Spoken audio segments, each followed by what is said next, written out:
Hello students, welcome to my channel literature ज्ञान। Last video में हमने रीतिकाल का नामकरण स्टार्ट किया हुआ था, जिसका फर्स्ट पॉइंट रीतिकाल हम कर रहे थे। आचार्य शुक्ल के पश्चात डॉक्टर श्याम सुंदर दास, डॉक्टर राम कुमार वर्मा, डॉक्टर हजारी प्रसाद द्विवेदी आदि विद्वानों ने भी शुक्ल जी के नामकरण को स्वीकार किया, किंतु आगे चलकर कुछ विद्वानों ने इस नामकरण का विरोध किया। इसके भी कुछ कारण थे। पहली बात तो ये है कि रीतिकाल में ऐसे कवि हुए हैं जो रीति के बंधनों से सर्वथा मुक्त थे। घनानंद, रसखान, गुरु गोबिंद सिंह, सूदन आदि अनेक कवि इस काल में हुए हैं जो रीति परंपरा के से सर्वथा असंबद्ध हैं। ऐसी अवस्था में रीतिकाल नामकरण तत्कालीन साहित्य का पूर्ण प्रतिनिधित्व नहीं करता।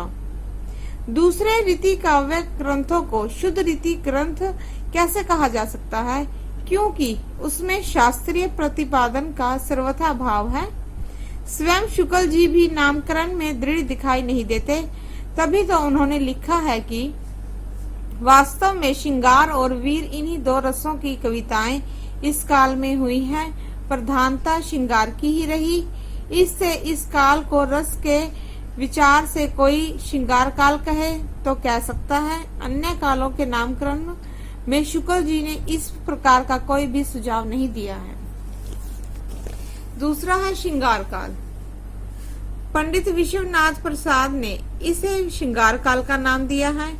उनका मत है कि हिंदी साहित्य का काल विभाजन करते हुए इतिहासकारों ने रीति काल के भीतर कुछ ऐसे कवियों को फुटकल खाते में डाल दिया है जो रीति काल को अधिक व्यापक प्रवृत्ति, श्रृंगार या प्रेम के उन्मुक्त गायक थे। इनमें आलम बोधा ठाकुर के नाम उल्लेखनीय हैं। शुक्ल जी का मत है कि यदि केवल रस के आधार पर कोई इस काल का नामकरण करे तो इसे श्रृंगार काल कहा जा सकता है। परंतु प्रश्न तो ये भी है कि रीति काल के कवियों ने क्या श्रृंगार रस के ही अंगों का विवेचन किया है?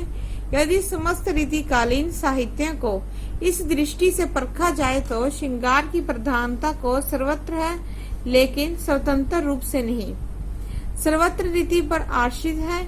अतः इसे श्रृंगार काल नहीं कहा जा सकता। अलंकृत काल। मिश्र बंधुओं ने इसे अलंकृत काल माना है, किंतु इसका अभिप्राय अलंकार से के व्यापक अर्थ से है।